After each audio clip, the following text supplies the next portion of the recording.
नमस्कार दोस्तों। आज के दौर में एक समस्या बहुत ज्यादा चल रही है और वो समस्या है कान से कम सुनाई देना। कान से कम सुनाई देने का वर्तमान समय में सबसे महत्वपूर्ण कारण जो समझ में आ रहा है वह है ज्यादा मोबाइल का इस्तेमाल होना। लेकिन इसके अलावा भी कई तरह की बातें होती है जो कान से कम सुनाई देने में सहायक होती है। जैसे कि यदि कान से डिस्चार्ज आ रहा हो, मतलब impaired hearing accompanied by discharge from ears, यदि कान से डिस्चार्ज आ रहा हो और साथ ही साथ कान से कम सुनाई दे रहा हो तो उसके लिए होम्योपैथी में बहुत अच्छी दवाइयां होती है, जैसे कि ammon carb, anacardium, calc carb, causticum, lycopodium, nitric acid, phosphorus, pulsatilla और सल्फर। पर कई परिस्थितियों में हम यह देखते हैं कि कान से लगातार पस वाला डिस्चार्ज आ रहा है और ये पस वाला डिस्चार्ज आने के कारण ही व्यक्ति को कान से धीरे धीरे कम सुनाई देने लगता है। तो वहां हमारे पास दवाइयां होती है अमोनकार्ब, एनाकार्डियम, लाइकोपोडियम, नाइट्रिक एसिड और फास्फोरस। परंतु इसकी विपरीत परिस्थिति भी होती है, जैसे जब व्यक्ति को कान से स्राव आ रहा हो या पस आ रहा हो या किसी टाइप का डिस्चार्ज आ रहा हो तो उसके कम सुनाई देने की तकलीफ में आराम हो जाता है। तो उसके लिए हमारे पास एक स्पेसिफिक दवा होती है कैडमियम मेटेलिकम।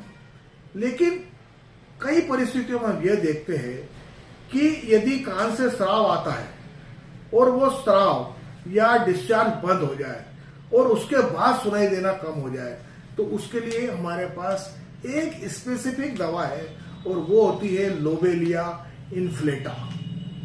लेकिन कई परिस्थिति में यह देखा गया है कि कान से सुनाई देना बिल्कुल बंद हो जाता है, यानी कि एक तरह की डीफनेस हो जाती है या जिसे कहें कि बहरापन आ जाता है।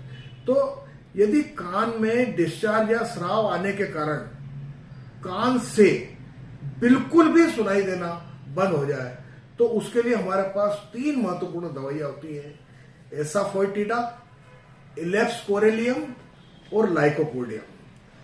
कुछ परिस्थितियों में यह देखा गया है कि कान से मॉइस्चर निकलने के बाद, जैसे कि कान से हम फूंक देते हैं, फूंक यूं करते हैं तो मॉइस्चर निकल जाता है, तो उसके बाद तीखा सुनाई देने लगता है या यूं कहे कि ज्यादा साफ सुनाई देने लगता है। तो ऐसी परिस्थिति में हमारे पास एक मेडिसिन होती है और वो होती है स्पाइजेलिया। लेकिन ये हमें यहां समझ लेना चाहिए कि इन लोगों को या तो कोई न्यूरोलॉजिकल या कोई कार्डियक प्रॉब्लम होने की संभावना हो सकती है।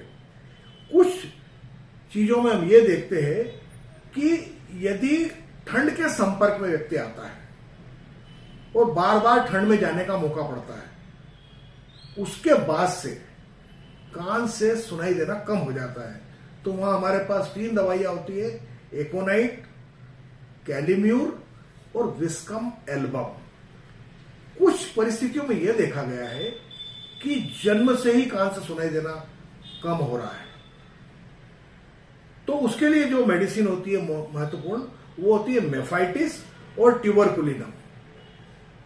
कई अवसर पर यह देखा गया है कि प्रेगनेंसी के दौरान यानी गर्भावस्था के दौरान कान से कम सुनाई देता है, तो वहां हमारे पास एक ही दवा बहुत उपयोगी होती है और वो होती है कैप्सिकम। इसके अलावा हम ये देखते हैं कि यदि बहुत ज्यादा व्यक्ति गर्मी की चपेट में आ जाए या गर्म मौसम में रहने का मौका पड़ जाए और उसके बाद से कान में कम सुनाई देना पड़ता है, तो वहां हमारे पास दवाइयां होती है मर्कसाल, मर्क आयोडेटस फ्लेवस यानी मर्क IF। परंतु इन सभी दवाइयों का उपयोग डॉक्टर की उचित सलाह और उचित पोटेंसी के निर्धारण के बाद ही होना चाहिए, जिससे कि हमको ज्यादा से ज्यादा फायदा मिल सके। और होम्योपैथी इसके लिए बहुत ही कारगर चिकित्सा पद्धति है। धन्यवाद।